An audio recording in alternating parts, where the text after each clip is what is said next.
It's lovely to have Rahul Dravid in the studio, but we're going to talk about something Rahul would rather not talk about. The last IPL season, Rajasthan Royals should have been the story of the season, but they were, but not for the reasons that Rahul would like to remember rather.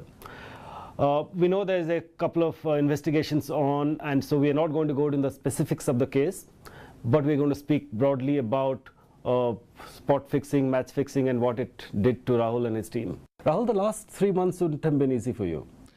Yeah, I mean, I think sort of towards the end of the IPL, it was a difficult period for, like I said, I think earlier, it was difficult, obviously personally in some ways. And yeah, I think team perspective as well. So it's been, I think, in a lot of ways personally and I guess just towards the IPL has been a tough time. Just take us through those couple of days. Describe your emotions when you sort of first heard about it. Well, you have a very, there's not really one emotion in a time like that. I think you go between, I guess, anger and sadness, disappointment. I guess you feel bad. I mean, I guess the bottom line is that, you sort of feel bad. I guess from our point of view, I thought the IPL was going really well. For a team like us, to be in that position at that stage, to be pushing for, the title was fantastic. And I thought just not only from Rajasthan Royals' point of view, I just thought from the whole IPL's point of view, till that point on, I thought it was a really good IPL. I thought it was a really good IPL of good crowds, some good cricket to be seen. The standard of cricket was good. For that to happen, I guess was really disappointing from everyone's point of view. You, I know, really poured yourself into building this team, and I know that you get personally involved with a lot of players. So betrayal was one of the emotions that you felt very strongly? Well, look, I mean, it was not just about me personally. I think, while I am the face of the team and probably the most high-profile player in that team, there are a lot of people in that team who actually done a lot of work behind the scenes, not only to just get the team together, but just to set up the whole team, set up the franchise. A lot of people who worked behind the scenes at the IPL to make the IPL the success, that it was till then. From that point of view, it was not just, I didn't, obviously, like I said, you do feel bad personally. Some of these players who are allegedly involved on a personal level. You've spent a lot of time with them in a dressing room.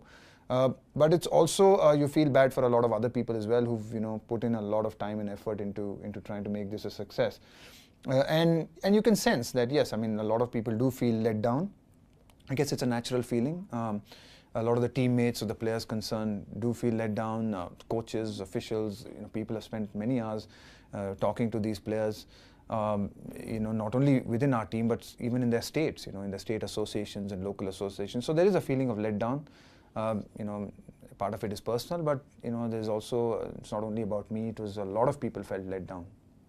So what happens to your team at that point? How you were just about to, you had qualified already at that point, but how easy or how difficult is it to get your mind to put your mind back to doing what you ought to do? I think it's very difficult. It's not easy because firstly, there's not a lot of clarity at that stage. At that stage, I mean, now today there's a lot more information that's come out. There's a lot more thing in the public domain. At that particular point of time, and especially when we had to play a game 2 days later, literally 2 days later, or a day later, actually, in fact, very next day. There's just a lot of confusion around the group. Nobody knows. Are people really involved? There's a lot of rumors flying around. The police has got involved. What is going to happen next? Even is the tournament going to go on? Are we going to be allowed to play? Is it only the players who have been mentioned? Is there other people? So, what could we have done better? What should we do now? So, I guess at that point of time, there's just so many things going on, and it's hard. It's never easy to sit back and immediately focus on the cricket, which is what you'd expect us to do and want us to do. So especially that game, I think the game that we played the next day against Hyderabad, I think it was not really about us focusing about the cricket, but actually just trying to get the group and the team together and just try and get on the right track. And luckily, from our point of view, I guess that we had already qualified for the semi-final. Tell me that, do you sort of go back and replace some of the events and wonder that what went on here, what went on there? Do you then start doubting more people around you? Look, I think your first instinct is to trust people.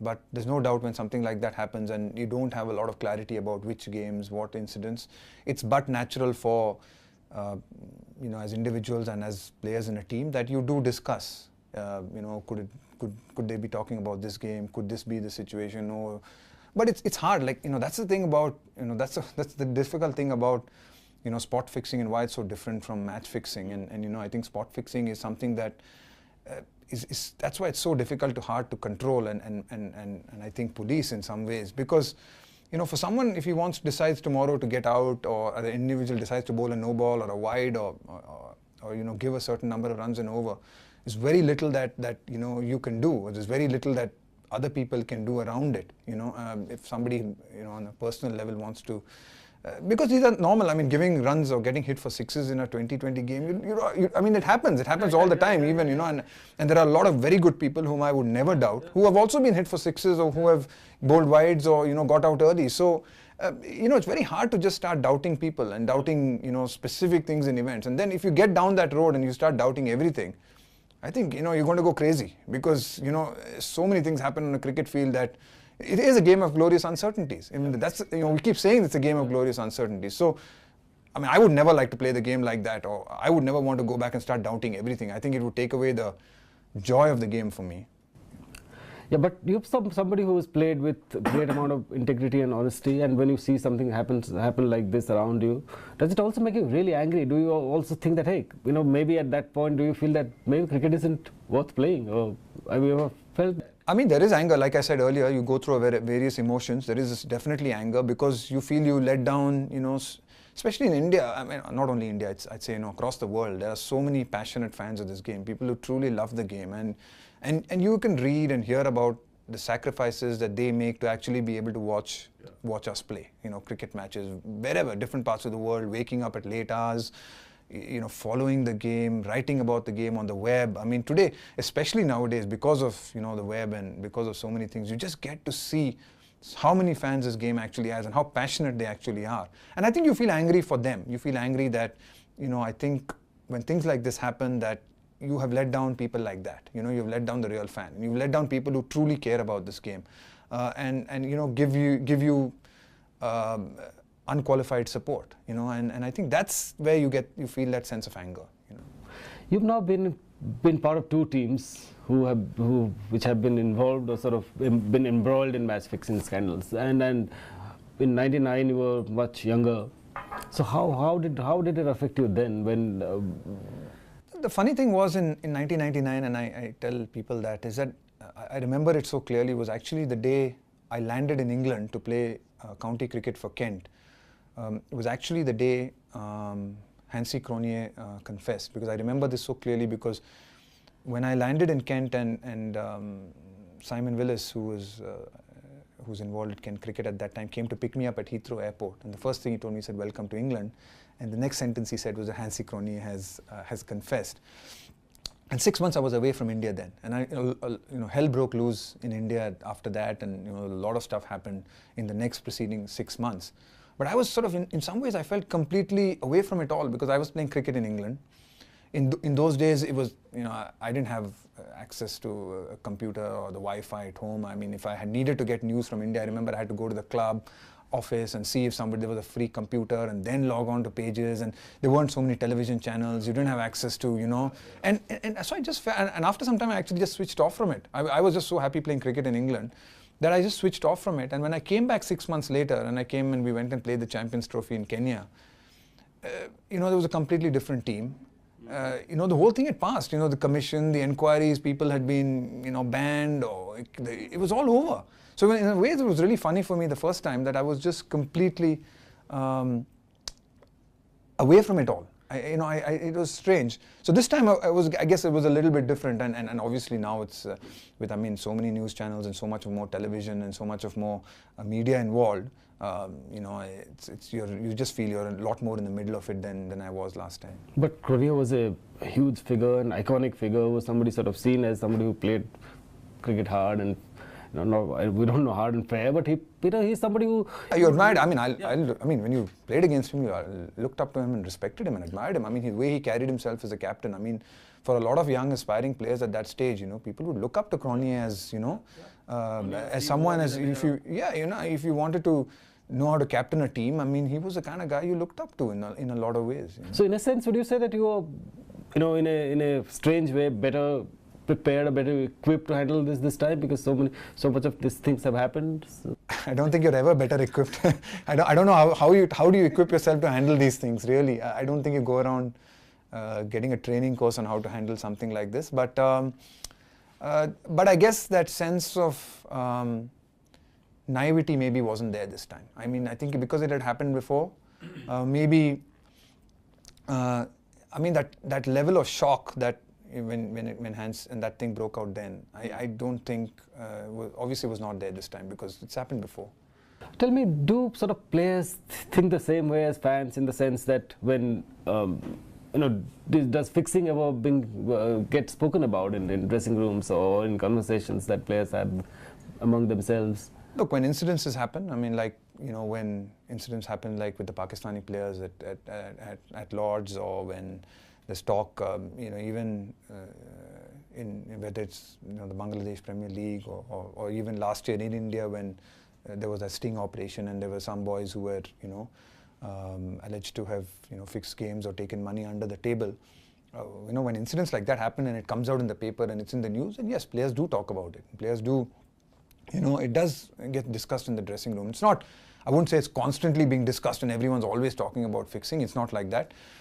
But when incidents do happen, people do talk about it, people do mention about it, and it's just general casual chat that would happen in any dressing room. So when you're playing, or when you're watching cricket now as a fan or somebody who's watching from outside, do you ever see games and if there's something strange or unusual happens, does it ever cross your mind that something funny might be going on? Or? Like I said, in some ways, at a personal level, I can't speak for other people. At a personal level, I think, I think if I were to doubt everything that will happen in this game, it would take away the joy and the love of this game, what it's meant to me, and it's been my life from the time I can remember. My first memories are of a cricket ball and bat. So personally, no, I don't actually. I mean, my first instinct is to always to trust and believe what's happening on a television screen. And I hear, people do come to me and like you hear chat, oh, this might have happened, or look at that, don't you think?